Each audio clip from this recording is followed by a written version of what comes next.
Ladies and gentlemen, this is Arnis at the Crossroads. An interesting forum today. We've got things to discuss and people to discuss it with. I'd like to introduce our panellists for today. Welcome, Jenny from Victoria. Good morning, everyone. Sorry, South Australia.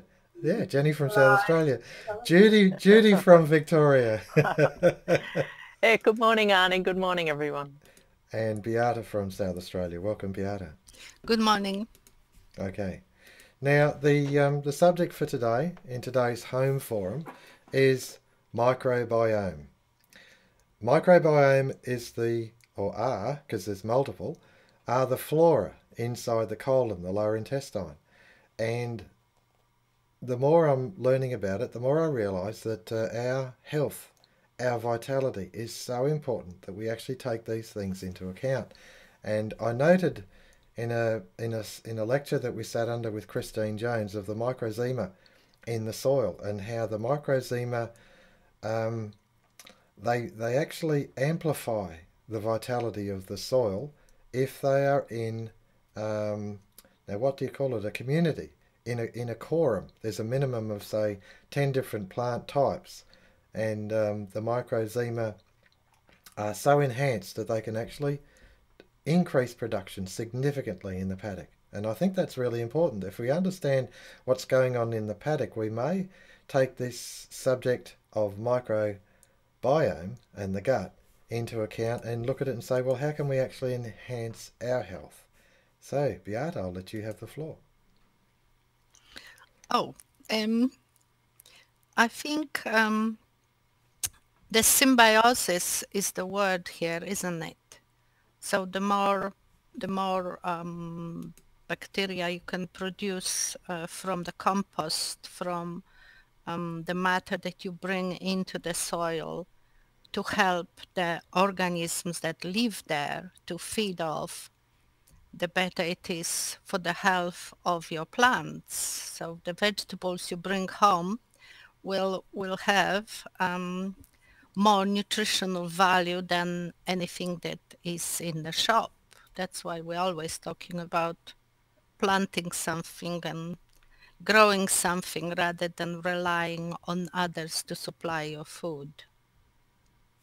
Okay, thank you for that. Now you've actually highlighted a direct link, and that direct link between the microzemas and the microbiome is that if the microzemas are fed and if the soil vitality is enhanced as much as we understand and we're capable of doing, then the value of the food that's produced from the soil, from that healthy soil, the food value that we're actually going to eat is enhanced. And I think that's really important. In other words, it starts in the soil and then moves through into the body. Jenny Grundy. Well, that's right. The soil is an integral part of life, and through the food we eat, and nothing is new about this. But it's a matter of understanding how these things work and how it benefits us as people. But I guess we're discussing in a way how nature works on its own, perhaps without a lot of intervention from man. You know, that if it gets a little bit out of balance, if it's left to sort of in its own natural way, it can come back into balance if we give it the right environment. And I suppose this is happening in the soil, and then the plants grow in the soil and they get the benefit, and then we eat it, and so therefore it has this reaction in our own bodies. It's a very interesting subject and quite deep if you want to go into all the finer points. That's excellent. That's excellent. You're building the case that we're interrelated. Our relationship with the soil is part of our health. It's part of the vitality of the food.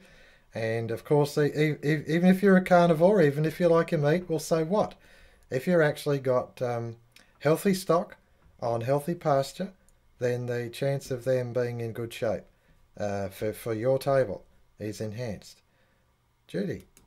Yes, well, I couldn't hear what Jenny said then, Arnie, but Oh, something I've been aware of the last few years, healthy soil and its effect on our food and how to get healthy soil. We've been looking into that fairly well lately.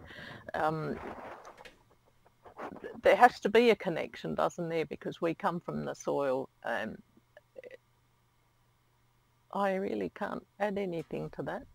No worries. Well, thank you At very the much for moment. that. Thank you for that, Judy. Could you just lift your microphone up a little bit higher? It's just, that's it. That's better. Yeah, it was just rubbing on your neck. Um, that's all right. So the important point to take into account is if we can concentrate our energies on the soil.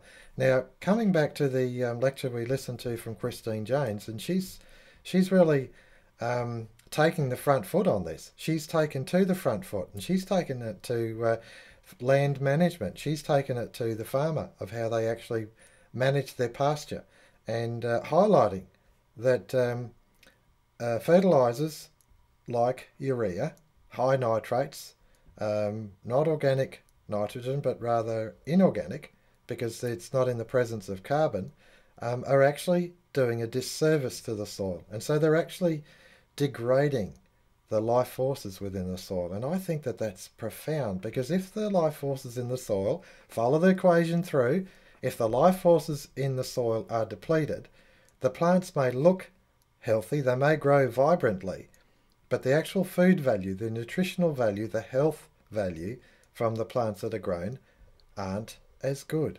Beata. Yes, it is worth to pay any price to actually eat properly grown food, and the best way to ensure it is to grow your own. I'm pretty certain of that, because some what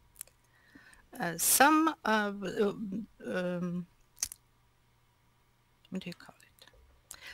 Some internet sites, books are saying that the nutritional value of commercially grown food is like 20% compared with the organically or biodynamically grown food. Biodynamics is probably the best method to grow your food, though. Excellent. Okay, and biodynamics, of course, is based on the teachings and understandings of Rudolf Steiner, and we've sat under a bit of that learning. We actually use the 500. My wife makes up a potion of 500 and puts it on the garden to enhance the, as I understand it, the microbial activity in the soil, and I think that's most important. I know that Peter Bennett, he used to have a regular show on the local radios, and he spoke of a mixture that you could actually put in. I'll try and remember the name of it, but it was yocomite. That's it, yocomite, and it was a bacterial culture that you'd feed to the soil. And to me, doing that to the soil, you know, if you're and the science is solid on that, and it goes back a long, long time. If you're actually adding bacterial culture to the soil to enhance the vitality and life forces in it, and the life forces in the food, then surely you've got to consider that that's comes back to you. It's a symbiotic, as Beata said.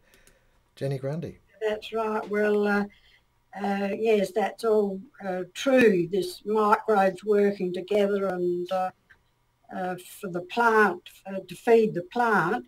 And of course, there are trace elements too that are needed for plants. Some soils are probably lacking in this, and we need to perhaps work out what is lacking, what we need to help the plants too. And I suppose this is where the scientists over the years have tried to look into this and produce things to so-called help, haven't they, with superphosphate and that. But it's perhaps a short-term benefit, and it's good to look at the natural things that we need to support the system and use those and encourage that and work towards it. But I was interested in Christine's point of farmers becoming the harvesters of light, or harvesting light. Now that was really a wonderful way of putting it, I suppose, really, because everything that is green needs this light and energy to grow, and there's a lot of other factors, of course, that come into it, but then we eat it and benefit. That's it. Thank you very much. That's beautifully put. That farmers today harvesting light, of course the photosynthesis of the plants, and also I might add that most plants are absorbing and converting carbon dioxide and placing it back into the soil. So the green revolution actually manages and it manages our environment well. Judy. Oh. I'm at a disadvantage, Arnie, because I can't hear what Jenny's saying. But I was going to say organic food, we can grow our food organically, but it's not necessarily going to feed us well if it's not nutritious enough. I know years ago dietitians would say, oh, we get all we need from the food we eat. There's no need for vitamins and minerals extra in our diet, and those of us that take them would disagree with that anyway. We just really have to look at our soil and enhance it as much as we can. Get it looking good, get it producing well. We've had a crop of tomatoes that was pretty dismal, and our garden's organic, and why that happened, I'd like to know. I think that's a very, very important observation. And the fact is that plants can grow successfully and they can grow unsuccessfully. But I think what we're touching on here is sort of, okay, you've got a bit of land and you're growing, and we've got a bit of land and we're growing, a backyard. But the fact is the modern homes are on 350 square metres. And what chance do they have of growing something? I spoke to a young girl the other day. I said to her that we were harvesting our mandarin tree, and it was, well, she looked at her backyard and I knew what she was thinking, and it was, well, where am I going to put a mandarin tree? I'm in a rental, I don't own the property, and how could I have a mandarin tree to harvest, And I'm thinking, okay, you've set out the challenge, and what is the challenge? I mean, ladies, what is the challenge? You've heard of vertical gardens, you've heard of pot plants, you've heard of things like that, and I think that to me is the challenge. That in order to grow, I've seen some pretty amazing. In America, I've seen it actually where a bloke only had a block of land, and yet he was feeding multiple restaurants with his worm cast grown green vegetables and that sort of stuff, and it was actually amazing what he was doing in a vertical fashion. I know it was intensive, but the fact is that it was a combination of saying, okay, well, I don't have the land, but I do have this wall facing the right direction, and what can I grow on that wall? And that's where the vertical gardens come into it, and that's where the pots come into it, and of course bringing in your potting mix, and of course it can have an elaborate drainage system so that your worm casts go in the top, and or the liquid from the worm casting goes in the top, and it just drips and feeds all the way cascading down. Beata. Yes, that's one of the things that could be done. Of course, Jeff Lawson had a beautiful permaculture DVD on urban garden. So vertical garden was the option there, where you can't use the space any other way, or you can't go anywhere but up. Yes, this is the option. Yep, thank you for that. And that, of course, Jeff Lawton, Beata's referring to, is Permaculture Man. And if you do a Google on him and have a look at, I'm pretty sure there's at least half a dozen videos, probably a lot more than that. But anyway, half a dozen videos on YouTube that can give you a pretty good idea of what options are out there. And the fact is that you can actually enhance the value of the food, the nutritional value of the food. And coming back to it, if the food is right, let's just come back on subject, because I know we've diverged into soil, And it is really important, soil being the basis of how do we actually increase or improve the flora, the microbiome in our own gut. So I'm just going to go back to you, Beata, because just to reorientate us, and then we'll continue on with the microbiome, the flora in the colon. There is billions of them in the colon, and they actually input is just incredible. Apparently, about 98% of all the activity in our gut is directed by the biomass microbes. And so they clean out the toxins and they help to digest the foods. They produce amino acids. They do all sorts of things. They leave us very little to do, which is sitting there. Pardon me, the pun, but microbiome is responsible for so much. It just the program that we watched by Dr. Klinghardt was so eye-opening.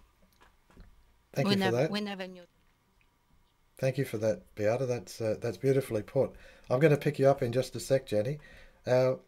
It was said I think it was last week, one of the a comment by a bloke was that the microbiome, this colon area, is actually it's the holding area for nutrition for the body, and it's where it's actually extracted from the food and converted into the nutrients in a form that the body can actually absorb. And that's why it's so important, because it's actually the distribution network, or not the actual network, but the distribution point for all these nutrients that go to the every single cell in our body. Jenny.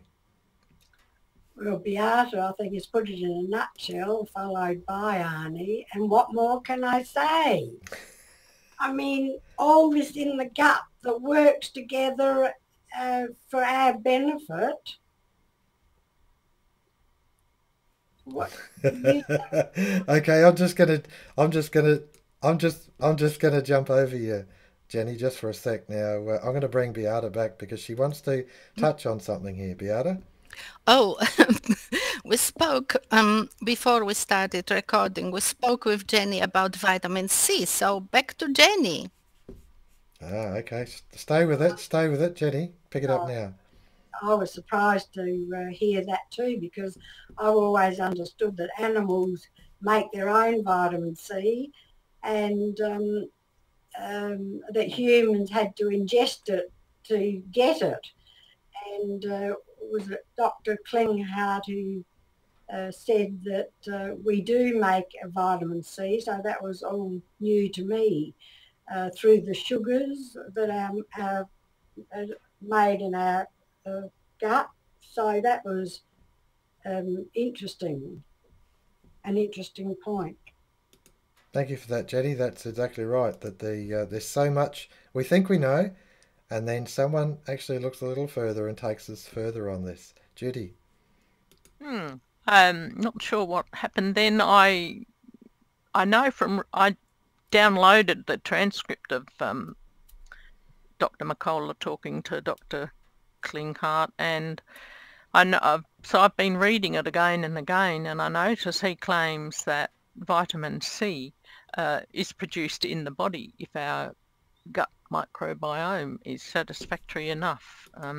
That's another thing that has been discussed fairly widely, that we need extra vitamin C in our bodies because we can't produce it ourselves, and we're the only animal that can't. Apparently that's not true. I don't know if that's been touched on this morning.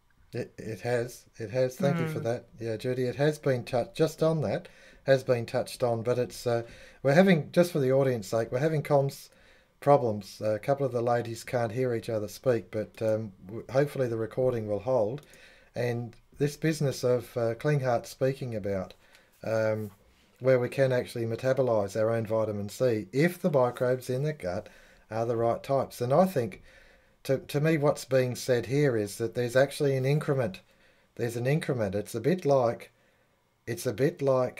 um, all these things will be added unto you. It's a bit like that. It's a bit like the canon, that if you can focus on and say, okay, let's concentrate on soil health and the vitality in the microzema.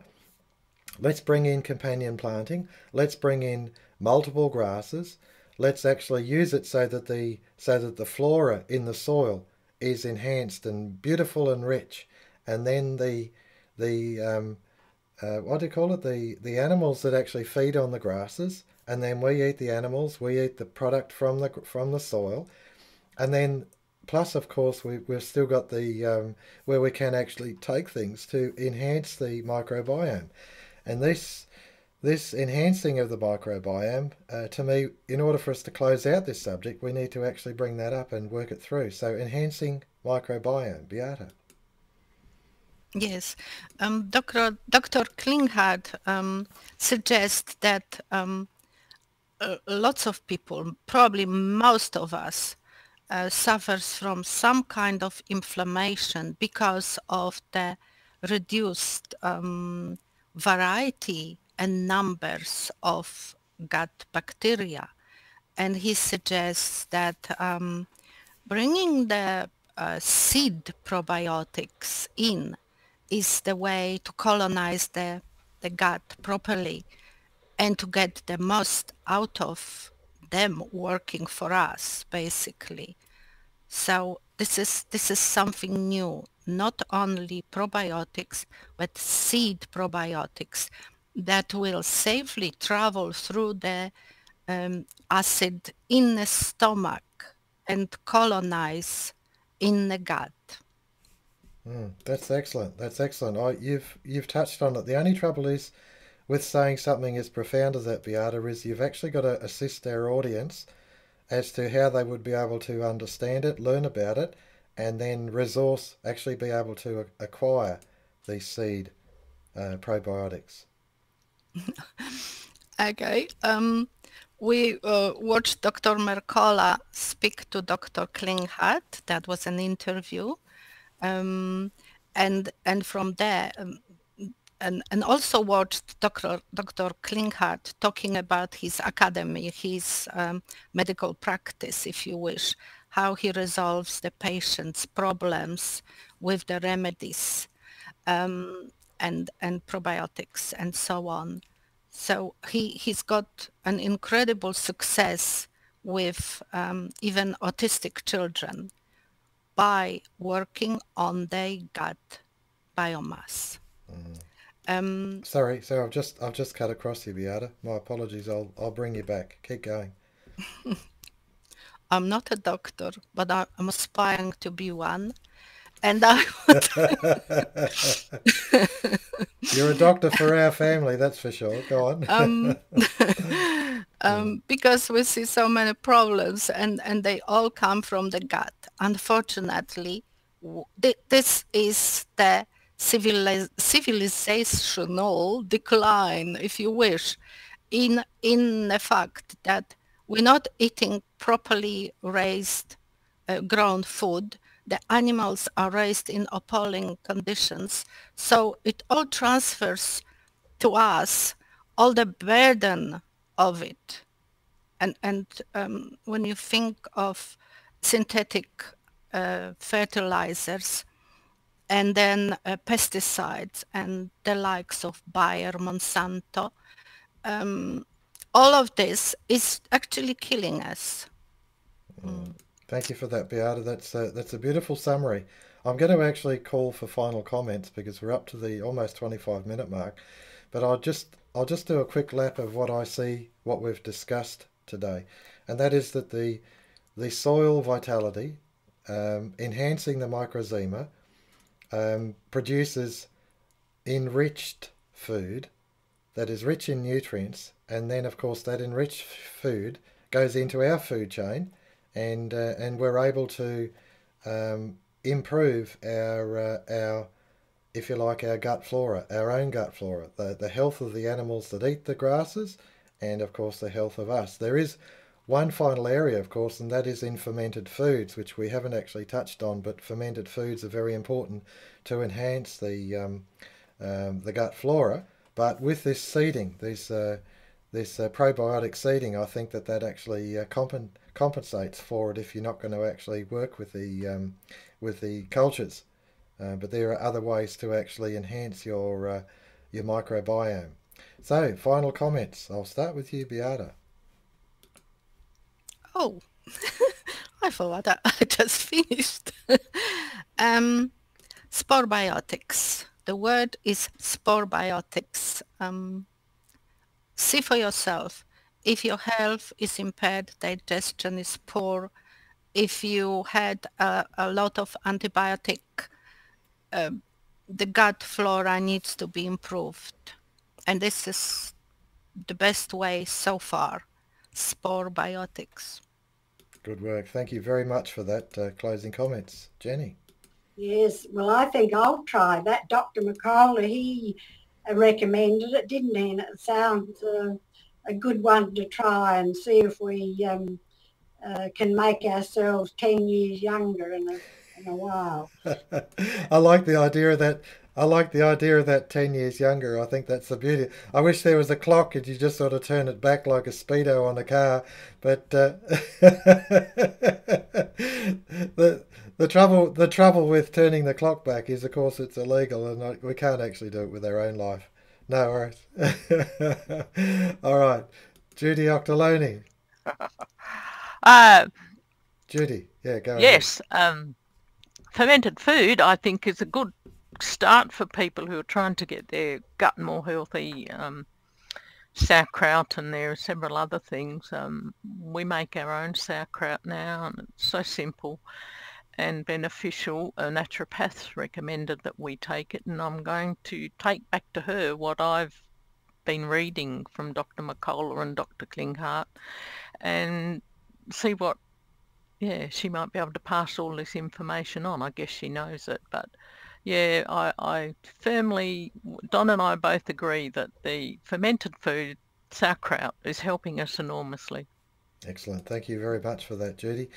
I think it's been an excellent forum today because we've given our listeners, our viewers, half a dozen really valid things to have a go at about managing your own health, your own vitality.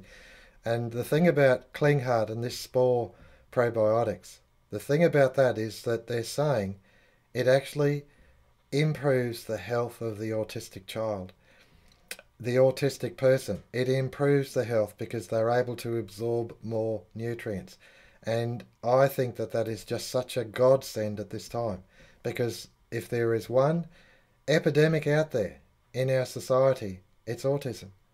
And if we find ways of managing that and improving the health of these children, I just praise God for that. I think that's the most beautiful thing. So this science, to me, is timely and it's a gift. And it's up to us to do everything we can to help our children, our family, and our extended family. I think what a wonderful hope that's placed before us. This is Arnie Lukes from the Crossroads. Once was a swagman camped by a billabong under the shade of a coolabah tree. As he sat, as he watched and waited while his billy boiled, who'll come a waltzing Matilda with me?